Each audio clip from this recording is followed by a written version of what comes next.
Hey guys, welcome back to my channel AR anime world. I hope तुम सभी लोग बहुत अच्छे होगे। और आज मैं एक्सप्लेन करने जा रहा हूँ बुक ऑफ एस्पर का एपिसोड 575। और जिन लोगों ने पिछला एपिसोड नहीं देखा है तो चैनल पर जाके देख सकते हैं। और जिन लोगों ने I am the heavenly demon का पहला एपिसोड नहीं देखा है तो जाके देख सकते हो। तो अब बिना किसी देरी के इस वीडियो को स्टार्ट करते हैं। और इस एपिसोड के स्टार्टिंग में जो एल्डर युआन होते हैं वो अपने मन में कहते हैं, जूफेन ने अभी कहा कि जब तक मैं डीमन स्कीमिंग सेक्ट में रहूंगा तब तक कि जूफेन इसे अपना घर मानेगा। लेकिन आखिर में वैसे भी जूफेन इसे वैसे नहीं देखता, नहीं तो वो सेक्ट लीडर बनने के लिए इतना डिसरिगार्ड नहीं होता। और आखिरकार मुझे क्या करना चाहिए कि जूफेन इसे अपने घर जैसा देखे। मुझे सब कुछ जल्दी से सेटल करना होगा, नहीं तो ये भाग जाएगा। और फिर वैसे ही एक दरवाजा खुलने की आवाज आती है और जैसे ही डोर ओपन होता है वैसे उस डोर से जीवोये बाहर आता है। बट इस समय जीवोये बाहर आया था डार्क फेस के साथ में। और जब यहाँ पर आकर वो जूफेन को देखता है तो अभी भी जीवोये के चेहरे पर खराब लुक था जूफेन के लिए, लेकिन अब वो पागल नहीं था। तभी जीवोये एल्डर युआन से कहता है, एल्डर युआन क्या आपने फैसला कर लिया? और जो एल्डर युआन होते हैं वो कहते हैं, हाँ मैंने फैसला कर लिया। जीवोये इनके फैसले से सहमत नहीं था, लेकिन फिर भी वो अपना सर हिलाता है। और फिर एल्डर युआन एक लंबी सी सांस लेते हैं और उन तीनों से कहते हैं, तुम तीनों मेरे पीछे आओ और अब यही टाइम है सब कुछ सेटल करने का। ये कहकर एल्डर युआन आगे आगे चलने लगे और जूफेन, जीवोये और चूकिंजर उनके पीछे पीछे चल रहे थे। और फिर मेन होल पर दरवाजे खुलने की आवाज सब जगह चली जाती है और फिर सभी लोग उसी तरफ देखने लगते हैं। और जो वेनरेबल बाई की साइड थी वो अभी तक पूरे समय ही परेशान थी और वो लोग बस सही सोच रहे थे कि स्टीवर्ट जो मर ना गया हो, और अगर जूफेन मर जाएगा तो फिर वो विद्रोह कैसे करेंगे। और जब वो लोग चूकिंचन और जूफेन को बाहर आते हुए देखते हैं तब वो थोड़ा सा रिलीफ महसूस करते हैं। और फिर वो सभी लोग वहाँ पर मेन हॉल पे पहुंच जाते हैं। एल्डर युआन कुछ कहने से पहले थोड़ा सा खांसते हैं और फिर शॉर्ट करते हुए कहते हैं, डीमन स्कीमिंग सेक्ट सुनो। डीमन स्कीमिंग सेक्ट का डिसिपल जुओफेन, उसने डबल ड्रैगन गैदरिंग में हमारे सेक्ट के लिए बहुत सारी अचीवमेंट को गेन किया है और तो और इसके अलावा मिस्टिकल हेवन सेक्ट को भी डिफीट किया है। और सेक्ट लीडर से बात करने के बाद सेक्ट लीडर ने डिसाइड किया है कि वो अपनी सीट से पीछे हट जाएंगे और अपनी सीट को जुओफेन को लेने देंगे। और अब कल होने वाली सेरेमनी का वेट करें। और ये सुनकर वहाँ पर हर कोई दंग रह गया था। और इस टाइम पर जो वेनरेबल थे और जो लेबर ऑफिस के एल्डर्स और वेनरेबल थे उन्होंने जो खड़े होकर सुना था उस पर उन्हें बिल्कुल भी विश्वास नहीं हो रहा था। और वहाँ पर सभी लोग जीवोये के हाई टेम्पर को देखकर सभी लोगों ने गेस कर लिया था कि ये सब कुछ हाई वेनरेबल की वजह से ही हुआ है, नहीं तो जीवोये कभी भी इस चीज को एक्सेप्ट नहीं करता। और सभी लोग एल्डर युआन की तरफ देख रहे थे शॉक्ड और पजल्ड में। और उन सबको ही हाई वेनरेबल और सेक्ट लीडर के रिलेशनशिप के बारे में पता था और किसी ने भी नहीं सोचा था कि वो भी जूफेन की साइड निकलेंगे। और फिर तभी हाई वेनरेबल और फिर तभी जो जीवोये होता है वो अपने दांतों को पीसते हुए आगे आता है और अपने विल के अगेंस्ट होकर के कहता है, सेक्ट का लीडर एक योग्य व्यक्ति है, जूफेन की मेरिट्स बहुत ज्यादा ही अच्छी हैं और मैं अपनी जगह से स्टेप डाउन करता हूँ इस सेक्ट के ब्राइट फ्यूचर के लिए। जीवोये ने लास्ट पार्ट ऐसे कहा जैसे जैसे उसका गला घुट रहा हो। और उसके जैसे घमंडी इंसान के लिए ये कहना बहुत ज्यादा ही अपमानजनक था कि वो एक डिसिपल से भी नीचे है। और फिर तभी एल्डर युआन जो होते हंसते हुए सभी लोगों की तरफ पलट जाते हैं और सभी लोगों से कहते हैं, कल सेक्ट के सक्सेसर सेरेमनी होगा और साथ में एक और खुशी का कार्यक्रम भी होगा और हम लोग अपने सेक्ट के ब्रांड न्यू लीडर के लिए साथ में उनकी वेडिंग भी करेंगे और उनकी मिलने की खुशी में सेलिब्रेशन किया जाएगा। और ये सुनकर वहाँ सभी लोग लड़खड़ा गए। जो क्राउड थी वो लोग डिसबिलीफ में हाई वेनरेबल को देख रहे थे। यहाँ तक कि जो लक्की कपल था वो भी उनके डिक्लेरेशन से चौंक गया था और उन्होंने आखिरी बार सुना था जो डीमन स्कीमिंग सेक्ट है वो क्रूएल और इमोशनलेस होते हैं। तो आखिरकार ये लोग ऐसी वेडिंग कैसे करवा सकते हैं? जो मैरिज होता है वो प्रॉमिस होता है between a man and women, उनके प्यार का। और ये क्या सचमुच ठीक था हजारों साल पुराने नियम को तोड़ना? भले ही ये काम हाई वेनरेबल और या फिर सेक्ट लीडर ने किया हो और हाई वेनरेबल के कहने के बाद जीवोये को अपनी सीट को छोड़ना एक पुण्य की बात थी और ये बात एजेस तक याद रखी जाएगी। बट एक न्यू सेक्ट लीडर के लिए रूल्स को ब्रेक करना। और फिर तभी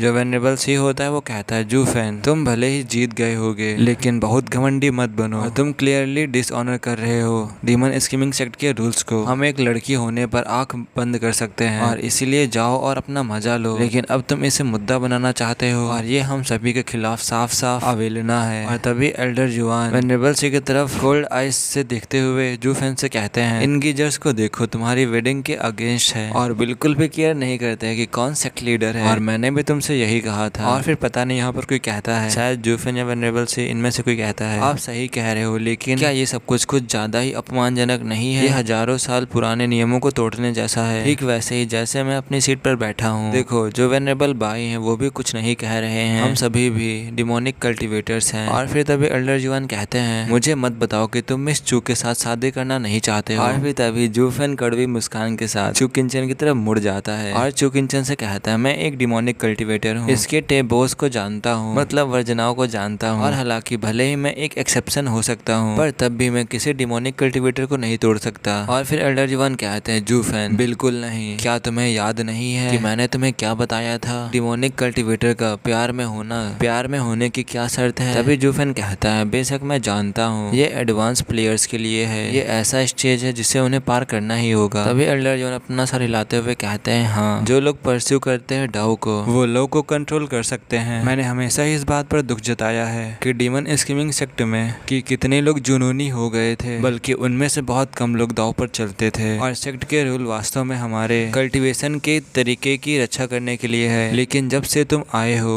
तब से मैंने पाया है कि हमारी कांस्टेंट बातचीत के साथ हर किसी का अपना रास्ता होना चाहिए, और तुम्हारी वजह से जो 4 स्कीमिंग डीमंस थे उन्होंने भी अपने आप पर काबू पा लिया और गुयहू ने अपनी सवेजरी को काबू कर लिया, और फिर एक के बाद एक एल्डर्स ने अपने दाऊ हाइड को प्रकट किया। हम सभी लोग अपने एनवायरनमेंट के प्रोडक्ट हैं। मेरा मानना यह है कि आपके सेक्ट लीडर के रूप में जो डीमन स्कीमिंग सेक्ट होगा वो आपके पाथ पर सच्चा सेक्ट बन जाएगा, ना कि बिना सब्सटेंस से भरे हुए डीमन से। और जैसे जैसे हमारा सेक्ट विकसित होगा, और इच्छा एक ऐसा कदम है जिस पर सभी कल्टीवेटर्स को विजय प्राप्त करनी होगी, जीत प्राप्त करनी होगी। हम अपने सेक्ट के फ्यूचर को रोकने के लिए एक रूल को नहीं अपना सकते, है ना।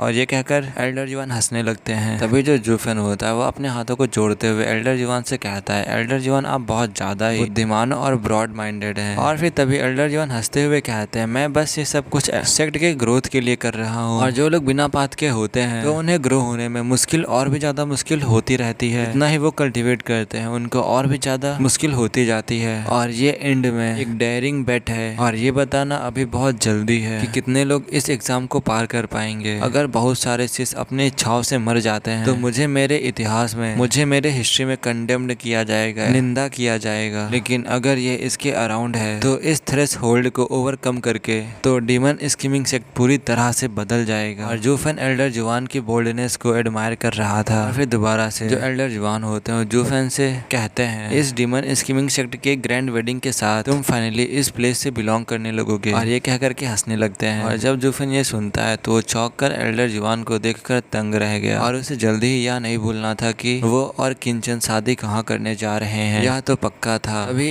जूफेन अपने मन में कहता है, अच्छा तो एल्डर जुवान मेरी किंचन से शादी कराकर मुझे इस प्लेस से बांध रहे हैं। और फिर तभी जूफेन एक लंबी सी सांस लेता है और चिल्लाता है, सभी लोग आज से जो डीमन स्कीमिंग सेक्ट होगा वो भाईचारा के ऊपर बिल्कुल भी रोक नहीं लगाता है। तुम्हारे न्यू सेक्ट लीडर के रूप में मेरा पहला ऑर्डर इस नियम को खत्म करना है। और जैसे ही जूफेन ये डिक्लेयर करता है तो वैसे ही वहाँ पर सभी लोग एक दूसरे से बात करने लगते हैं और कहते हैं, क्या हजारों सालों के रूल्स ऐसे ही टूट जाएंगे। पीछे भी बहुत सारे सेक्ट लीडर ने ऐसा करने की कोशिश की थी, पर सभी एल्डर्स और वेनरेबल्स ने मिलकर के इन रूल्स को तोड़ने से मना कर दिया था, क्योंकि ये उनके ट्रेडिशनल वैल्यूज के खिलाफ था। और वहाँ पर सभी लोग कहते हैं, आप हमारे एंसेस्टर्स के नियमों को कैसे तोड़ सकते हो। इस टाइम पर जो वेनरेबल वाई का फैक्शन था वो मान जाता है, सिर्फ वेनरेबल सी के फैक्शन को छोड़कर। और इस टाइम पर उनकी जो पोजीशन थी वो भी बहुत ज्यादा ही अजीब थी, और जो जूफेन की साइड थी वो ऊपर उठ गया था, बल्कि जो वेनरेबल सी की साइड थी वो नीचे गिर चुकी थी। और वो लोग अभी भी पुराने शासन का हिस्सा थे। और अब जब जीवुये ने अपना पद छोड़ दिया है और जूफेन ऊपर चला गया है, और अब जो ये समय था ये वो समय था जैसे कि हर एक एम्पायर कोड्स की पूरी तरीके से सफाई हो गई हो। और फैक्ट की बात यह थी कि भले ही वेनरेबल सी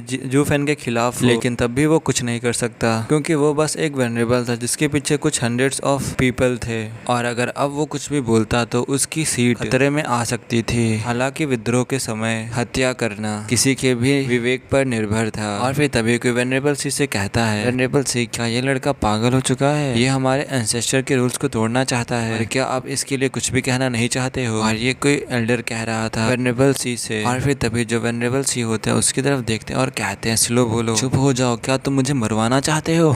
और जो जीवुये और जो जूफेन है वो दोनों ही सहमत हो चुके हैं, और अब हम लोग कुछ भी नहीं कर सकते हैं। और तुम मुझसे ये कहना चाहते हो कि मैं उसका ध्यान ध्यान अपनी ओर आकर्षित करूं। इससे अच्छा यही होगा कि मैं पीछे हट जाऊं। और फिर ये कहने के बाद एक सभी को एक हल्की सी स्माइल देने लगते हैं, जैसे कि कुछ हुआ ही ना हो। और फिर वेनरेबल सी अपने मन में कहता है, शाबाश जूफेन, जितना चाहे उतना घमंडी बनो और इतने सारे लोगों को नाराज करने के बाद तुम्हें सजा जरूर मिलकर रहेगी। हा हा हा। अभी इस समय जो पूरा हॉल था वो सन्नाटे से भरा हुआ था। और फिर इस सन्नाटे से भरे हॉल में कुछ लाते हुए कहता है, सेक्ट लीडर जुवोफेन अमर रहे। और जब सभी लोग पीछे मुड़कर देखते हैं तो वो कुईलैंग होता है। और फिर जब कुईलैंग का बेटा अपने बाप को चिल्लाते हुए देखता है तो वो भी उसमें शामिल हो जाता है और वो भी कहने लगता है। और फिर ऐसे ही करके वहाँ पर सभी लोग बिना विरोध किए हुए सभी लोग जूफेन के नारे लगाने लगते हैं। और वहाँ इससे पूरे हॉल में ही जूफेन के नाम से शोर शराबा मच चुका था।